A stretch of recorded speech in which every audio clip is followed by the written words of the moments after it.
لا حول ولا قوة الا باللہ العلی العظیم۔ اعوذ باللہ من الشیطان الرجیم، بسم اللہ الرحمن الرحیم، وبہ نستعین، اما بعد۔ حضرات، آج کے اس مختصر سے درس میں ہم جانتے ہیں کہ وہ کون سے 6 کام ہے کہ جس کے انجام دینے سے انسان کے گھر میں بیماریاں آتی ہے، اور وہ کون سے 12 کام ہے کہ جس کے انجام دینے سے انسان کے گھر میں نحوست اور برکت ختم ہو جاتی ہے۔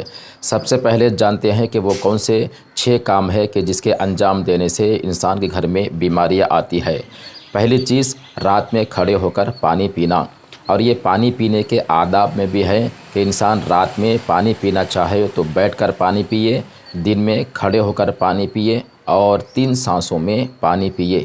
اس لیے کہ جب انسان آداب اسلامی کا خیال نہیں رکھتا، پانی پینے کے آداب کا خیال نہیں رکھتا، اس کا اندیشہ پایا جاتا ہے کہ جگر اس کا خراب ہو سکتا ہے اور وہ انسان بیمار ہو سکتا ہے۔ دوسری چیز، بیت الخلاء میں جاتے وقت سر کا ڈھکا نہ رہنا، انسان کا بیمار ہونے کا اندیشہ پایا جاتا ہے۔ اس لیے معصومین نے فرمایا کہ جب بیت الخلاء میں جاؤ تو تمہارا سر ڈھکا رہے، ٹوپی یا کسی اور چیز سے ڈھکا رہے، تاکہ انسان بیمار نہ ہو۔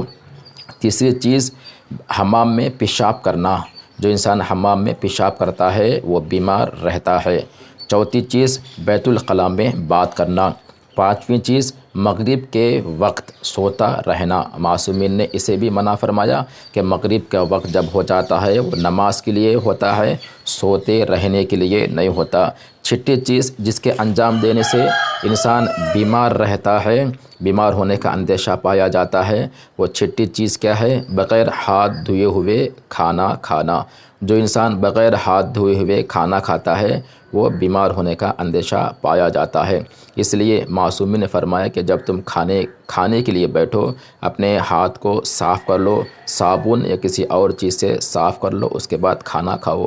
اور اسی طرح فرمایا کہ جو انسان کھانا کھانے سے پہلے اور کھانا کھانے کے بعد اپنے ہاتھوں کو اچھی طرح دھل لیتا ہے تو اللہ اس کے رزق میں اضافہ کر دیتا ہے۔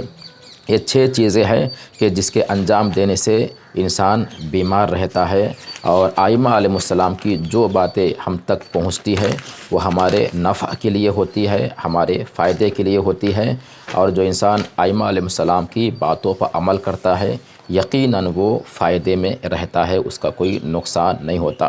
اب آئیے جانتے ہیں کہ وہ 12 کام کون سے ہے کہ جس کے انجام دینے سے گھر میں نحوست آتی ہے اور انسان کے گھر میں برکت ختم ہو جاتی ہے۔ پہلی چیز، فقیر کو ڈانٹنا۔ جب آپ کے گھر میں فقیر آتا ہے، گھر کے دروازے پر فقیر دستک دیتا ہے، آواز دیتا ہے، فقیر کو ڈانٹنے سے انسان کے گھر میں غربت آ جاتی ہے۔ خود قرآن کریم ارشاد فرماتا ہے، اما السائل فلا تنہر، سائل کو، فقیر کو نہ ڈانٹو نہ جھٹکو۔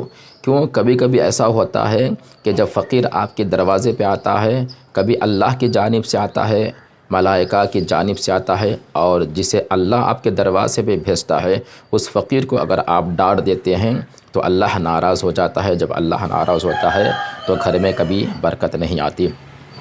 دوسری چیز، مسجد میں باتیں کرنا، مسجد میں دنیاوی باتیں کرنا، مسجد میں دنیاوی باتیں کرنا، یا مسجد میں لوگوں کی غیبتیں کرنا، مومنین کی غیبتیں کرنا۔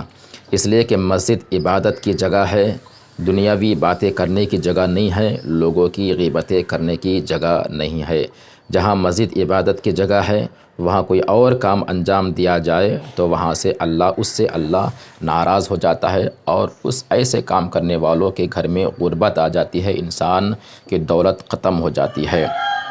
تیسری چیز، کھانے کی بے حرمتی کرنا۔ جو انسان کھانے کی بے حرمتی کرتا ہے تو اللہ اس بندے سے ناراض ہوتا ہے۔ اس لیے کہ جو انسان رزق کی عزت کرتا ہے پھر اللہ اس کے گھر میں بے انتہا رزق میں اضافہ کرتا رہتا ہے۔ چوتھی چیز، اولاد کو بد دعا کرنا۔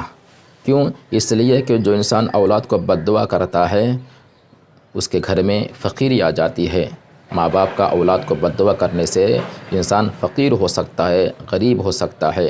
کیوں؟ اس لیے کہ دعا کے اوقات، دعا کے ٹائم سے دعا کرنے کے جو انسان کی دعا جو قبول ہو جاتی ہے، کبھی کبھی ایسا ہوتا ہے کہ یہ وقت دعا ہمیں پتہ نہیں چلتا کہ کون سی دعا قبول ہونے کا ٹائم ہے، کون سا ٹائم دعا قبول نہ ہونے کا ٹائم ہے۔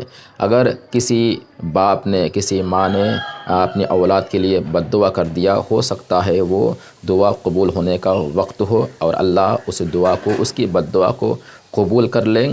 اور جو انسان اپنی ہی اولاد کو بد دعا کرتا ہے، اپنی ہی اولاد کی زندگی کو ختم کر دیتا ہے، تو پھر اللہ اس انسان سے کبھی راضی نہیں رہتا اور اس کے گھر میں برکت ختم ہو جاتی ہے، انسان غربت کی طرف چلا جاتا ہے۔ اس کے بعد پانچویں چیز جھوٹ بولنا۔ جو انسان، ظاہر سی بات ہے کہ جو انسان جھوٹا رہتا ہے، اللہ جھوٹوں سے راضی نہیں رہتا۔ خود قرآن نے ارشاد فرمایا، یا ایھا الذین آمنوا اتقوا اللہ وکونوا مع الصادقین، اے ایمان لانے والو تقوی اختیار کرو اور صادقین کے ساتھ ہو جاؤ۔ صادقین سے مراد کیا ہے؟ صادقین سے مراد ائمہ علیہ السلام کی ذات ہے، اہل بیت کی ذات ہے۔ جب ہمارے رہبر، ہمارے ائمہ سچے ہیں تو ان کا چاہنے والا کبھی جھوٹا نہیں ہو سکتا، اور جو جھوٹا انسان ہوتا ہے اس کے گھر میں کبھی برکت نہیں رہتی اور وہ انسان فقیری کی طرف چلا جاتا ہے۔ اسی طرح فرمایا کہ ساتویں چیز نماز کو قضا کرنا۔ جو انسان نماز قضا کرتا ہے، ظاہر سی بات ہے جو اللہ کی بندگی نہیں کرتا تو وہ اس کے گھر میں برکت نہیں ہوتی۔ اور اس کے بعد آٹھویں چیز گانا سننا، چاہے وہ موبائل میں ہو، چاہے وہ ٹی وی میں ہو یا کسی اور چیز میں، گانے کا سننا انسان غربت کی طرف جاتا ہے اور اس کے گھر میں کبھی برکت نہیں ہوتی۔ اور اس کے بعد نویں چیز مہمانوں کی توہین کرنا۔ آپ کے گھر میں جب مہمان آتا ہے، مہمانوں کی توہین کرنے سے گھر میں غربت آ جاتی ہے، انسان کے گھر سے برکت ختم ہو جاتی ہے۔ کیوں؟ اس لیے کہ ہمارا تصور یہ ہوتا ہے کہ جب مہمان ہمارے گھر میں آتا ہے تو ہمارا کھاتا ہے، ہمارا رزق کھاتا ہے، جبکہ ائمہ علیہ السلام، اہل بیت نے ہمیں بتایا کہ جب مہمان گھر میں آتا ہے وہ تمہارا رزق نہیں کھاتا بلکہ تمہارا خود رزق لے کے آتا ہے۔ اسی طرح 11ویں چیز بغیر بسم اللہ کے کھانا۔ ظاہر سی بات ہے کہ جو انسان بغیر بسم اللہ کے کھاتا ہے تو اس کے گھر میں کبھی برکت نہیں ہوتی، اور ائمہ علیہ السلام نے فرمایا کہ ہر وہ کام جو بغیر بسم اللہ کے ہوتا ہے وہ کبھی پورا نہیں ہوتا، مقصد تک نہیں پہنچتا۔ ہر وہ کام جو بسم اللہ کے ساتھ ہوتا ہے وہ مقصد تک پہنچتا ہے، اللہ اس کام میں برکت عطا کرتا ہے۔ آپ گھر سے باہر جانے سے پہلے بسم اللہ کہہ کے جائیے، کام شروع کرنے سے پہلے بسم اللہ کہہ کے کام شروع کریے، گھر میں داخل ہوتے وقت بسم اللہ اور سلام کر کے داخل ہوئیے۔ ہر کام میں بسم اللہ کی عادت ڈال لیجئے، انشاءاللہ اللہ پھر بسم اللہ کے برکت سے آپ کے گھر میں برکتیں اور رحمتوں کو نازل کرے گا۔ اور اس کے بعد غسل جنابت میں کھانا، غسل جنابت میں پینا، چاہے انسان کھانے کی صورت میں ہو، چاہے انسان وہ پینے کی صورت میں ہو، اگر غسل جنابت واجب ہو جاتا ہے تو کھانا اور پینا اس کے لیے مکروہ قرار دیا گیا ہے۔ مگر مکروہ تو ہے، لیکن اگر انسان غسل جنابت کی حالت میں کھاتا ہے، پیتا ہے تو اس سے برکت ختم ہو جاتی ہے، تو لہٰذا غسل جنابت کے بغیر نہ کھائے نہ پیے تاکہ گھر میں برکت رہے اور اللہ رحمت کو نازل کرتا رہے۔ اور آخری چیز کیا ہے؟ وہ آخری چیز ہے کہ کھانے کے برتن کو کھلا چھوڑ دینا۔ جو انسان کھانے کے برتنوں کو کھلا چھوڑ دیتا ہے اس کے گھر سے برکت ختم ہو جاتی ہے۔ تو لہٰذا یہ ساری چیزیں ہیں جو ائمہ علیہ السلام نے اور احادیث میں ہم تک یہ پیغام پہنچایا تاکہ ان کا چاہنے والا کبھی فقیر نہ رہے، کسی کے سامنے ہاتھوں کو نہ پھیلائے۔ اور ائمہ علیہ السلام کی سیرت سے ہمیں یہ ملتا ہے کہ ائمہ علیہ السلام نے ہمیں صرف اور صرف اللہ کے سامنے جھکنے کا حکم دیا، کسی اور کے سامنے جھکنے اور کسی اور کے سامنے ہاتھ پھیلانے کا ہمیں حکم نہیں دیا۔ ہمیں 2 جگہ جھکنے کا حکم ہے، ایک اللہ کی بارگاہ میں اور اہل بیت کے دروازے پر، اس کے علاوہ ہمیں کسی دروازے پر جھکنے کی ضرورت نہیں ہے۔